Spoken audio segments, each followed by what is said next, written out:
Halo pemirsa, jumpa lagi dengan saya Argo Pratomo Nugroho. Saya hadir lagi ke ruang handphone dan smart televisi Anda. Kali ini saya ada di markas Peradi Wonosari, Peradi Gunung Kidul, di mana di sini ada juga koordinator wilayah Peradi untuk DIY Mas Suyanto. Selamat berjumpa Mas Suyanto Siregar. Berjumpa Mas Argo. Wah, ini Mas Argo wartawan senior. Mas Suyanto, ini saya ingin pendapat Anda tentang penegakan hukum yang pasca demo anarkis ini. Anda seperti apa ini? Optimis atau tidak? Atau seperti apa ini? Jadi kita melihat ini Pak, dinamika ya dalam bernegara ini kan ya mungkin pasang surut ya. Apalagi setelah terjadi pergeseran kekuasaan itu juga mungkin menimbulkan juga semacam penyesuaian lah ya. Dalam penegakan hukum kita sebenarnya juga prihatin ini, tapi karena masih baru ya ini kepemimpinan Pak Prabowo ini ya. Boleh dibilang masih tahun pertama ini, di awal-awal ini banyak PR memang yang beliau kerjakan.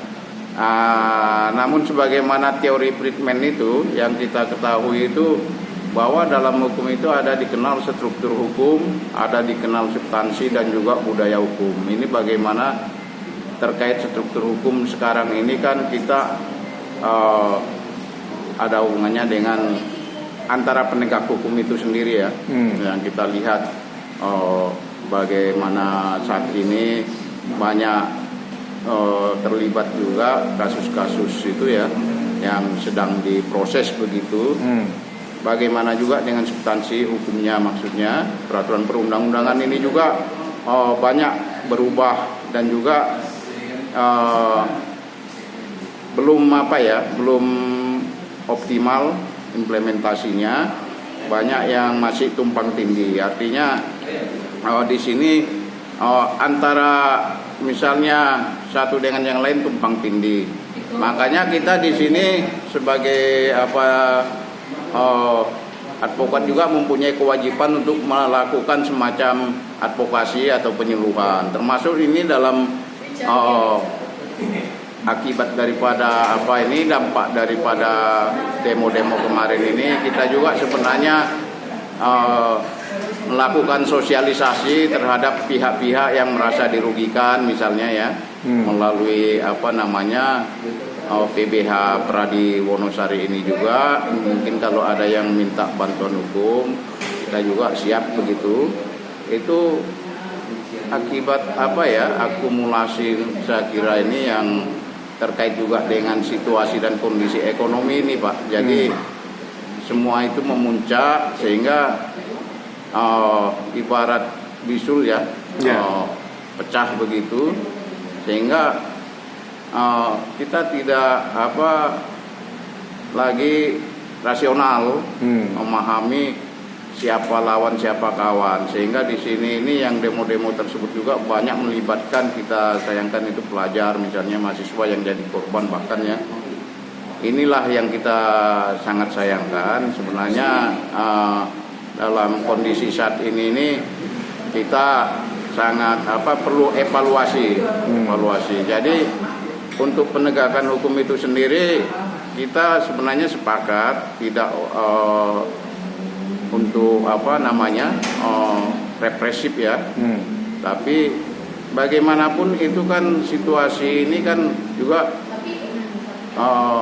ada himbauan dari mungkin Kapolri atau bahkan Presiden, karena sudah cenderung anarkis gitu Pak arahnya.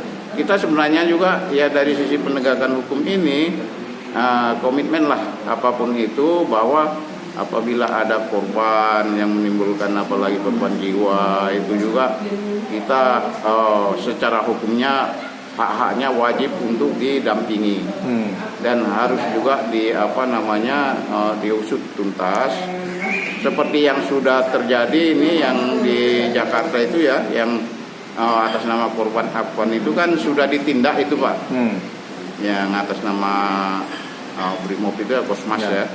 Nah itu udah ditindak dan dipecat. Jadi kita harapkan juga itu untuk implementasinya sampai tingkat daerah juga ya harus semuanya itu berjalan secara transparan begitu Pak. Oke, terima kasih Pak Yanto. Nanti lain kali saya akan datang lagi.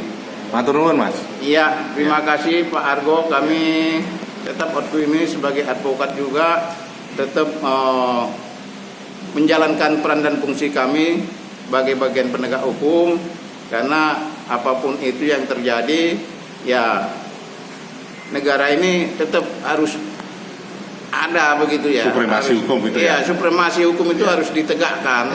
Iya. Oke. Terima kasih Mas Yanto. Terima kasih Pak Argo. Nah pemirsa, akhirnya saya Argo Pratomo Nugroho undur diri dari ruang handphone dan smart televisi Anda. Argo Pratomo Nugroho terus beritakan Anda yang bijaksanakan. Sampai jumpa.